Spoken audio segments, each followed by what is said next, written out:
اس اللہ کی ذات کے ساتھ ہمارا تعلق بن جائے، اس کی مالکیت خالقیت کا یقین دلوں کے اندر آ جائے، تو یہ ساری چیزیں ایمان کی دولت سے ہوں گی۔ اندر ایمان ہے تو زبان سے غلط بول نہیں بولے گا، اندر ایمان ہے تو نماز پڑھنے کا جی لگے گا، ایمان اندر موجود ہے، قرآن پڑھنے کی، قرآن کی تلاوت کرنے کا جی لگے گا۔ ایمان ہوگا تو ماں باپ کی قدر ہوگی، ایمان ہوگا تو بہن بھائی کی قدر ہوگی۔ ایمان ایک بہت بڑا سرمایہ ہے، بہت بڑا سرمایہ۔ حضور پاک صلی اللہ علیہ وسلم کو جب اللہ جل شانہ نے نبوت عطا فرمائی، مکہ کے اندر ایسے لوگ تھے جو ایک دوسرے کے خون کے پیاسے تھے،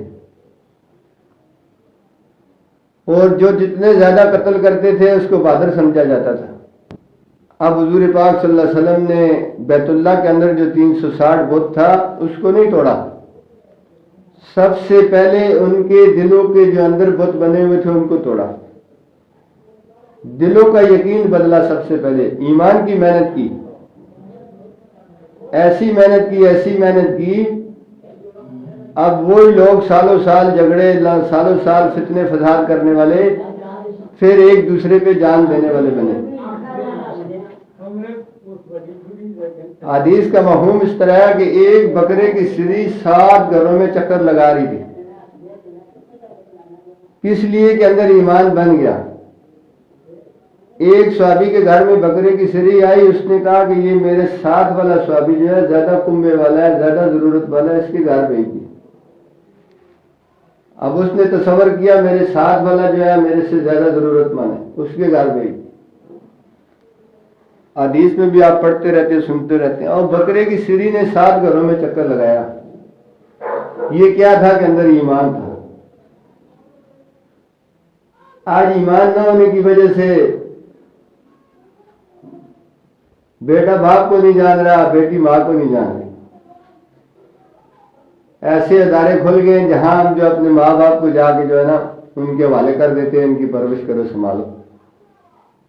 کیا وجہ ہے کہ اندر ایمان نہیں ہے، ماں باپ کی قدر نہیں ہے، بہن بھائی کی قدر نہیں۔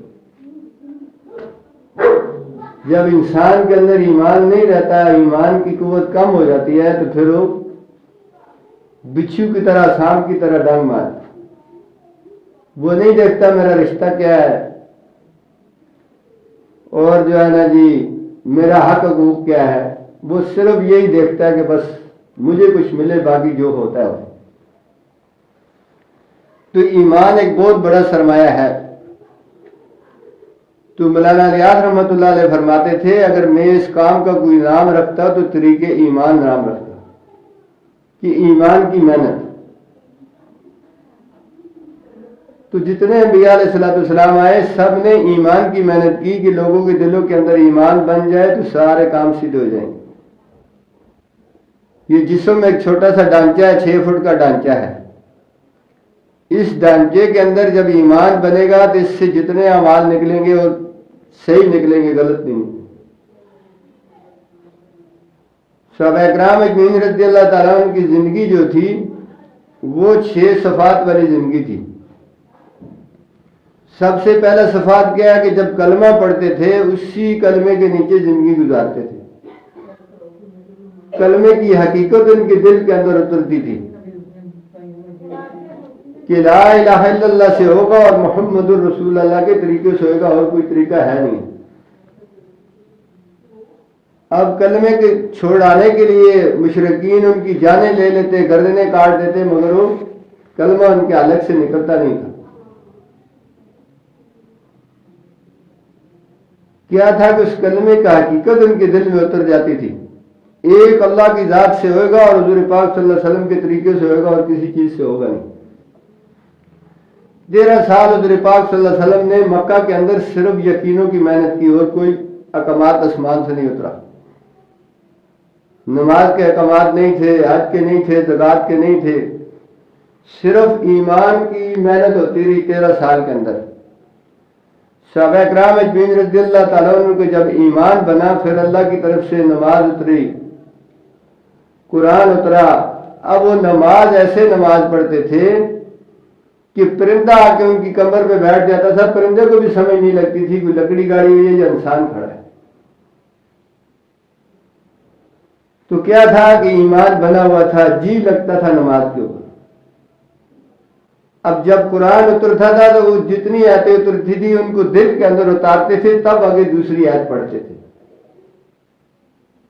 جیسے آیت اترتی ایسے ہی آیت ان کے دل میں بس ہو جاتی، تاکہ وہ جو ہے نا اس کا رٹا لگاتے اور ایک دوسرے سے سیکھ کے رٹا لگا کے اپنے جی میں بٹھاتے۔ اور عربی میں قرآن تھا، وہ بھی عربی لوگ تھے، ان کو ترجمے کا معنی مفہوم کا پتہ تھا، یہ کیا قرآن کہہ رہا ہے، اس کا معنی مفہوم کیا ہے، اللہ کی ذات کیا فرما رہی ہے، اللہ کا رسول کیا فرما رہا ہے۔ آج ہم قرآن بھی پڑھتے ہیں مگر معنی مفہوم کا کوئی پتہ نہیں ہے۔ ہاں جی، پہلے تو سرے سے پڑھتے ہی نہیں، اگر پڑھ بھی لے تو یہ نہیں پتہ پڑھ کیا رہا ہوں، یہ قرآن کیا کہہ رہا ہے۔ ہاں جی، تو یہ ساری باتیں ایمان کی دولت سے نصیب ہوتی ہیں۔ اب ایمان جو ہے کوئی کہے مجھے کسی دکان سے مل جائے، کسی یونیورسٹی سے مل جائے، کسی کارخانے سے مل جائے، ایسا نہیں ہو سکتا۔ ایمان بنانے کے لیے نبیوں نے محنت کی،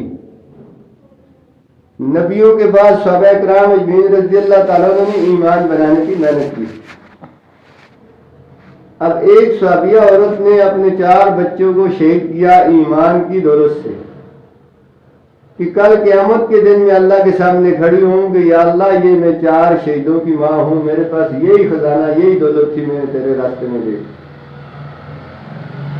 ایک صحابی عورت نے چند دنوں کا بچہ اللہ کے رسول کے ہاتھ پہ رکھ دیا۔ اللہ کے رسول نے فرمایا اس کو میں کیا کروں گا؟ اللہ کے رسول ایک تلوار کی وار تو یہ ڈال بن جائے گا، ایک تلوار کی وار جب آپ پہ مشرکین کریں گے ایک دفعہ تو یہ ڈھال بن سکتا ہے، اس کو ہاتھ پہ رکھ۔ آج کوئی ایسی ماں ہے جو چند دن کا بچہ کسی کے حوالے کرے؟ ویسے رکھنے کے لیے کوئی نہیں دے رہا کسی کو، وہ تو کٹوانے کے لیے دے رہی تھی، تلوار کی ڈھال بننے کے لیے دے رہی۔ ایک صحابی عورت کی بچیاں مشرکین نے ابلتے ہوئے تیل میں ڈالی، ایمان چھوڑ دے دی تو تجھے بھی ایسے ہی ڈالیں گے۔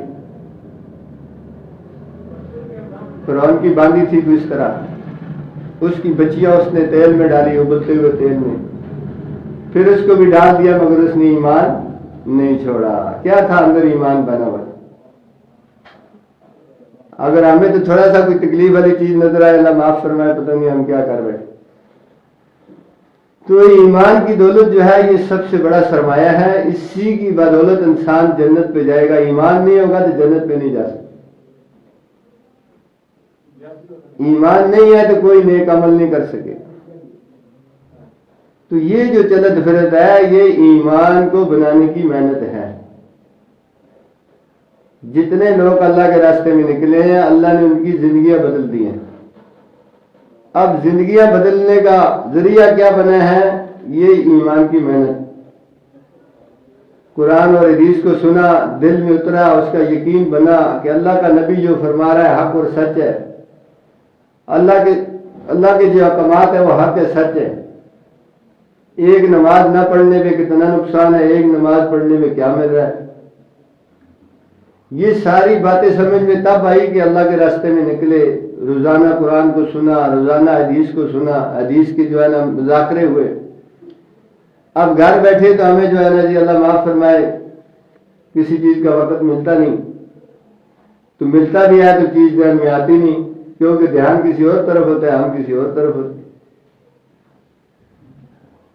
تو اس لیے یہ جتنے صحابہ کرام اجمعین رضی اللہ تعالیٰ عنہ نے اپنی جان مال قربان کیا دین پہ، ایمان کی وجہ سے، اندر ایمان تھا، تو ان کی زندگی جو ہے 6 صفات والی زندگی تھی۔ سب سے پہلے تو کلمے والا یقین بنا، پھر جب نماز اتری تو نماز کی حقیقت دل میں اتری کہ نماز سے کیا ملے گا۔ اب نماز ملتے ہی اللہ کے رسول تحفہ لے کے آتے ہی خوشیاں منائیاں کہ خزانے اللہ کے پاس ہیں، چابیاں ہمیں مل گئی۔ اب چابی جس کے پاس ہو اس کو خزانہ کھولنے کی کوئی دیر نہیں لگتی، جتنا مال چاہیے وہ خزانہ کھولے دے دے۔ تو نماز کے ذریعے اپنے مسئلے حل کراتے تھے، نماز کے ذریعے، جیب کے ذریعے نہیں، مال کے ذریعے نہیں، اعمال کے ذریعے اعمال کرتے تھے، نماز کے یقین دل میں اترا ہوا تھا۔ تو اللہ کے رسول پہ جو بھی حالات آتا فوراً نماز پہ کھڑے ہوتے، اللہ کے رسول کے گھر میں جو بھی فاقہ آتا گھر والوں کو نماز کی تلقین کرتے، نماز پڑھے۔ تو نماز کے ذریعے انہوں نے اپنے سارے مسئلے حل کرا کے دکھائے۔ اب نماز ایسا ہتھیار ہے کہ اس کے اندر دنیا اور آخرت دونوں جہانوں کا کوئی ایسا مسئلہ نہیں ہے جس کا حل نہ رکھا ہوگا۔ حدیث کا مفہوم ہے کہ جو شخص 5 وقت کی نماز وقت پہ تکبیر اولیٰ کے ساتھ پڑھے، اللہ جل شانہ فرماتے ہیں اپنے حبیب کو کہ میں تیرے بندے اور تیری بندی کو اپنی ذمہ داری پہ جنت پہ داخل کروں، اللہ ذمہ داری اٹھا ہے۔ جو مسترات گھر میں جماعت کے اوقات معلوم کر کے جماعت کے اوقات پہ اپنے گھر میں نماز پڑھے گی، ویسے جیسے اس نے جماعت کے ساتھ نماز پڑھی، جیسے جماعت والوں کو اجر مل رہا ہے جماعت کی نماز کا، ایسے اس کے گھر میں مل رہا ہے۔ جو مسترات اذان کی آواز سنے اس کا جواب دے، 20 لاکھ نیکیاں اس کو ملتی ہیں، 20 لاکھ نیکی خالی اذان کا جواب دینے کی۔ اسی طرح بازار ہمارا روز جانا آتا ہوتا ہے، جو بازار کی دعا پڑھ لی 20 لاکھ نیکی مل گئی۔ اسی طرح گھر سے نکلنے کی دعائیں ہیں، کھانا کھانے کی دعائیں ہیں، دسترخوان بچھا کے ہم کھانا کھائیں، دسترخوان کو ہاتھ دھو کے بیٹھیں، اور جو ہے نا جی بیت الخلاء جانے کی دعائیں ہیں، کپڑا روزانہ پہنتے ہیں، بچے اسکول جاتے ہیں، بچیاں کپڑا پہنتی ہیں، واپس آتے ہیں پھر اتارتے ہیں۔ آج کسی گھر میں اللہ ماشاءاللہ کسی بچے کو اس چیزیں کا عمل ہو یا دعائیں ہو، باقی کچھ بھی پتہ نہیں۔ تو ہمارے گھروں میں خیر برکتیں کیوں نہیں؟ آج اعمال ہم نے چھوڑے ہوئے ہیں، یعنی اعمال ہماری زندگیوں سے نکلتے جا رہے ہیں، ہمارے گھروں سے نکلتے جا رہے ہیں۔ پہلے ہمارے گھروں میں بسم اللہ سے ہر کام شروع کیا جاتا تھا، آج سے 30-40 سال پہلے، 50 سال پہلے بسم اللہ سے ہر کام شروع کیا جاتا تھا۔ ایک کمانے والا تھا، 10 افراد 12 افراد گھر کے کھانے والے ہوتے تھے، اللہ پاک اس روزی میں اتنی برکت ڈال دیتے تھے، کوئی فاقہ نہیں، کوئی غم نہیں، کوئی پریشانی نہیں ہوتی تھی۔ آج گھر کے 10 جی ہیں تو 10 کے 10 کمائی میں لگے ہوئے ہیں، پریشانیاں بڑھتی جا رہی ہیں، کام نہیں ہو رہی۔ کوئی حکومت والوں کو کچھ کہہ رہا ہے، کوئی مہنگائی والوں کو کہہ رہا ہے، کوئی کس کو کہہ رہا ہے، یہ غلط یہ غلط، اپنے آپ کی طرف کسی کی نگاہ نہیں جا رہی کہ میرے اندر کتنی کمی ہے۔ تو بسم اللہ ایک بہت بڑا ہتھیار ہے۔ اللہ جل شانہ نے قرآن کے اندر بھی سب سے پہلے بسم اللہ کو فرمایا کہ بسم اللہ سے شروع کرو۔ اسی طرح ہم جو بھی کام شروع کریں بسم اللہ سے شروع کریں۔ بسم اللہ سے شروع کیا گیا کام، اس میں اللہ کی مدد آ جاتی ہے، اللہ ساتھ ہو جاتا ہے اس کام کو بنانے۔ جو مسرات گھر میں جھاڑو لگاتے ہوئے اللہ کا ذکر کرتی ہے وہ ایسے ہے جیسے بیت اللہ کے اندر جھاڑو لگا رہی ہے۔ ہم جو ہے نا جی گھروں کے کام کاج کرتے کرتے اللہ کا ذکر کرتے رہیں، سبحان اللہ الحمدللہ۔ گھر کا دین، مسرات کا دین جو ہے پورے عالم کا دین ہے، بچیوں کا نسلوں کا دین ہے، اور مرد کا دین دروازے کی چوکھٹ تک ہی ہے۔ اس لیے جو بھی مسرات دین پہ لگی، جس گھر میں بھی دین کا عمل شروع ہوا، اللہ پاک نے زندگیاں بدل دی، بچیاں بچے عالم بن گئے، نسلوں میں دین زندہ ہو گیا۔ اس لیے جو ہے ہماری نمازوں میں جی لگ جائے، ہمارا ذکر پہ جی لگے۔ یہ جو مشینیں اللہ معاف فرمائے غیر مسلم نے چلائی ہیں ہماری ایمان کو سطح جو ہے نا گرانے کے لیے، آپس میں فتنے فساد بنانے کے لیے، ہماری نوجوان نسلیں آج ختم ہو رہی ہیں۔ ماں بھی کہتی ہے اس کی ضرورت ہے، باپ بھی کہتا ہے اس کے بغیر اس کا چارہ نہیں ہے جی۔ آج سے جو پہلا عرصہ ہمارا گزرا ہے اس کے بغیر گزرا ہے، اس پہ سارا کام چل رہا ہے۔ یہ مشینوں نے جو ہے نا ہماری زندگیاں برباد کر دی، ہماری نوجوان نسلوں کی۔ ان سے پرہیز کیا جائے۔ رات کو 1 بجے تک 2 بجے تک ہمارے بچے جو ہے نا اللہ معاف فرمائے اپنے کمروں میں مشینیں چلاتے،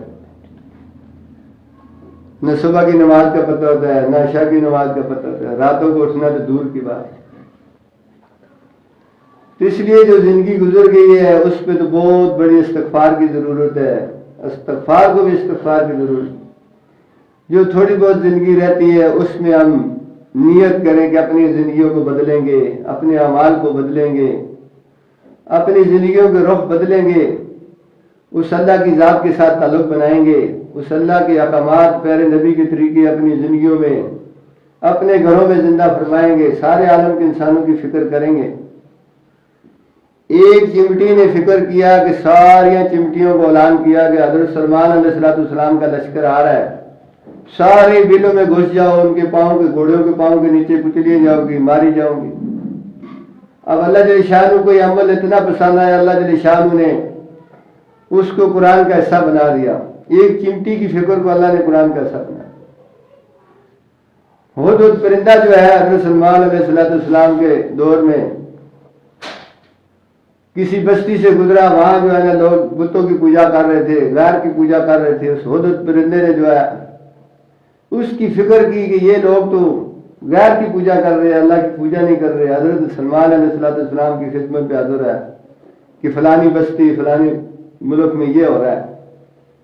اب اس ایک کی فکر سے جو ہے نا اللہ پاک اس کا جو ہے نا قرآن کے اندر حصہ بنا دیا، پرندے کی فکر سے۔ جب انسان اللہ کا بندہ اللہ کی بندی کسی کی فکر کرے گی، کیا خیر ہے اللہ جو ہے نا اس کی اس حاجت کو نہیں پورا کریں گے۔ سب سے پہلے اپنے گھر سے شروع کرنا ہے۔ میری بچی میرا بچہ کال جہنم کی آگ میں میرے سامنے جلے میں کیسے دیکھوں گا؟ اپنے گھر سے شروع کرے، پیار محبت سے۔ فرمایا جب بچہ بولنے لگے اس کو لا الہ الا اللہ محمد رسول اللہ سکھاؤ، نہ مما سکھاؤ، نہ پاپا سکھاؤ، نہ ڈیڈی سکھاؤ، سب سے پہلے اللہ کا نام سکھاؤ۔ اور جب کوئی آخری نزع کی حالت میں اس وقت بھی لا الہ الا اللہ کو پیش کرو۔ اب اس وقت اس کی کیا حالات ہوتی ہے، اس کو یہ نہ کہا جائے کہ کلمہ پڑھو، خود شروع کرو، اللہ اس کی زبان پہ جاری کر دے۔ جس کا آخری کلمہ لا الہ الا اللہ ہوگا، آخری اور شروع والا کلمہ لا الہ الا اللہ اور آخری کلمہ لا الہ الا اللہ کا 1000 برس بھی زندہ رہے گا تو اس کے ساتھ گناہوں کو کوئی متعلق۔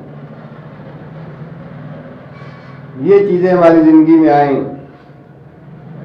اور جو ہے نا ہماری بچیاں بچے قرآنی دینی تعلیم حاصل کرنے والے بن جائیں۔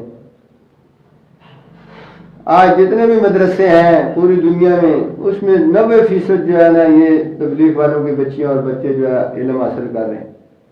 کیا وجہ ہے؟ سروزہ لگایا زندگیوں کا رخ بدل گیا، چلا 4 مہینے لگائے زندگیوں کا رخ بدل گیا۔ یہ ایک چلتا پھرتا مدرسہ ہے، زندگیوں کا رخ بدلنے والا ایک راستہ ہے، اور ہمارے پاس کوئی حال ہے نہیں۔ جس گھر کے اندر دینی اعمال ہو رہے ہیں آج ہماری آنکھوں کے سامنے، الحمدللہ وہاں شکر اور اللہ کا شکر ہو رہا ہے، اللہ کی جو ہے نا بڑائی بولی جا رہی ہے، اس گھر میں آج بھی خوشحالیاں ہیں، کچھ بھی نہ ہوتے ہوئے کوئی پریشانی بھی نہیں ہے۔ اللہ پاک ان کو صبر اور شکر دے رہا ہے۔ جس گھر میں دین نہیں ہے، مال سے بھرا ہوا ہے، پریشان ہے، نہ نیند آتی ہے گھر والوں کو، نہ سو سکتے ہیں، نہ کوئی سکون ہے، لڑائیاں ہیں، جھگڑے ہیں، فساد ہے۔ اب مال سے تو کوئی چیز آ نہیں سکتی، سکون بھی نہیں آ سکتا، اور جو ہے نا بیماریاں بھی دور نہیں ہو سکتی۔ اللہ جل شانہ نے، اللہ کے رسول نے اعمال بتائے کہ ہر مسئلے کا حل جو ہے اعمال کے اندر ہے، اعمال کرو اپنے مسئلے کا حل کرو۔ اسی طرح نماز کے اندر ہر مسئلے کا حل ہے، کوئی دنیا آخرت کا ایسا مسئلہ نہیں جو نماز سے حل نہ ہو۔ آج ہمیں اس کا یقین نہیں ہے، اصل بات یقین کی ہے، یقین سے کام ہوگا تو پھر انشاءاللہ اللہ اس کے فائدے دکھائیں گے۔